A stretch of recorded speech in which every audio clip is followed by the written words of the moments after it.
ना करें। बाबा जी से भी मांगते हैं कि इतनी जिंदगी हो जाएगी, समाधि माधि बनवा लें जल्दी से। तो कार्य करना चाहते हैं। भूमानंद कहते थे, बाद में उनको आया तो बोले भैया जी ओम प्रकाश आए तो इनके लड़के आया तो उसने कहा कि बच्चे की यज्ञ करवा दो, तो हमने करवा देंगे। उनके गांव के जैसे ये ने अभी है आज चाय की पत्ती ले आए 5 केजी, तो इन्हों के लड़का आया ये करने, तो इनके भतीजे चचा सब आ गए कि हमारा खेत छुड़वा दो, हमारा ये करा दो वो करा दो। हमने इससे हमें कोई मतलब नहीं। तो हमारे गुड्डू बोले नहीं कर, हमने पंचायत करते ही नहीं। जो आदमी बेईमानी कर रहा है उसका फल वो भोगेगा, और जो ईमानदारी कर रहा है उसका वो भोगेगा। हमारे पिताजी ने पंचायतें नहीं, जब हम न्यारे हुए तो हम नहीं हुए, हमारी अम्मा ने कहा, बलवीर सिंह सबने कहा, तो बाबा जी ने कहा कि नंदू कुछ मत दो, चलो छोड़ो। तो उसके बाद नहीं, हमारी माँ बोलेंगे नहीं ये खेत हम लेंगे द्वारा वाला, हम लेटरिन जाने को है और ये हम ये इसके खेत हम नहीं जाएंगे।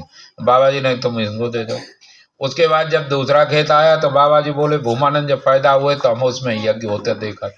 हमने अरे बाप माँ दोनों बदल गए, अब क्या रह गया किसी तरह। तो जो खेत हमें दिया गया उसमें 14 मुकदमे थे चकबंदी में।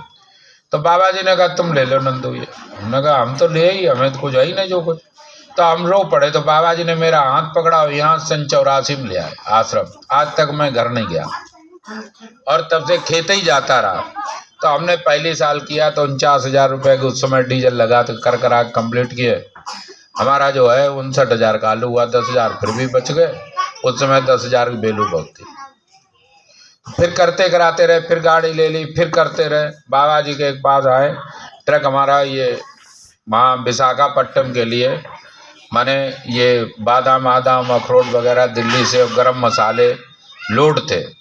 तो हमने उसमें से 5 किलो बादाम निकाली, वहीं से लेके आए थे कि ये नहीं कि उसमें चोरी करके निकालें, कि हम अपने पिताजी को 5 किलो असली बादाम देंगे जो बाहर जा रही है, एक्सपोर्ट हो रही। तो जब लोड करने लगे तो उसने कहा कि ये है कि हमने देखो मैं चुराऊंगा नहीं तुम्हारी इसमें से, और कहो तो हम निकालने तुम्हें पता नहीं चलेगा, लेकिन हमें दे दो, पैसे ले लो।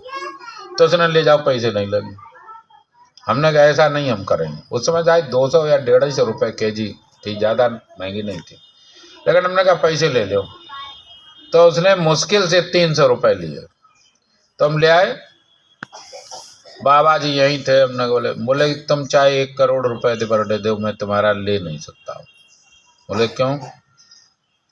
बोले कि ये काम ट्रक रख के हमें पसंद नहीं, ये मान लीजिए।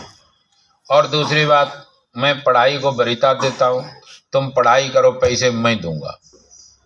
हम गए, हमने ट्रक हटा दिया। तो माने आखिरी तक PhD तक जितना पैसा खर्च हुआ पढ़ाई में हमेशा बाबा जी ने दिया। मेरे पास लाखों था, करोड़ों था, तब भी बाबा जी से मांगते थे। एक बार हम मांग रहे थे तो अशोक भैया ने, बाबा जी ने कहा हमें कुछ दिया कर। हमने कहा आप बताओ कितना चाहिए था। बाबा जी ने 1 लाख दे देगा, मैं लखा बने। हमने 1 नहीं 2 दे देंगे। तो अशोक भैया बैठे थे, राधे सिंह थे। तो बाबा जी ने कहा कि नहीं हमें 10 दे दो। हमने 10 दे देंगे, हमें कोल्ड स्टोरेज परमिशन दे दो। बाबा जी ने तो 20 लूंगा, तो मैं दे दूंगा 20। तो अशोक जी बोले कितना रुपया आया? हमने कहा करोड़ों की बात करो, लाखों की छोड़ दो।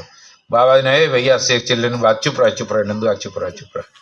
तो बाबा जी के पास वहां से इटावा से आए तो बाबा जी ये बोले कि इसी तरीके जब पैसे का रखे, उनके पास 5 लाख था तो उन्होंने चेक काट के हमको दे दी। राधे सिंह ने भरी दस्तखत कर दिए रात में। उन्होंने पिताजी तुम्हारे 2 लड़के और हमें रुपए मत दो। बोले अब मैं रख के क्या करूं? मैं ये सोचता था कि मैं बीमार होऊंगा, खर्च कौन खर्च नंदुआ करने लगा, तो तू ही रख ले। हमने नहीं रखे, तो हमने उस पर लिख दिया निरस्त चेक पे।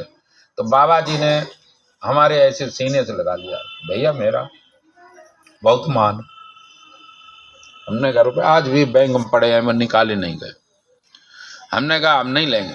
उसका कारण ये, तो बाबा जी ने कहा एक बार लंका वाले बाबा कल्पना के लिए 2-2.5 किलो सोना ले आया। हमने पिताजी नहीं, तो बाबा जी ने तब हमें लगा लिया कि भैया मेरा लाज। तो धन की हमारे पास कोई इस समय कमी नहीं है। करोड़ों रुपए साल में हमारा ही टर्नओवर है। इस बार भी हमारे 47 लाख के आलू खेत के हो गए हैं। और कोल्ड की तो इसमें अलग रहा। तो हम वहाँ गए अभी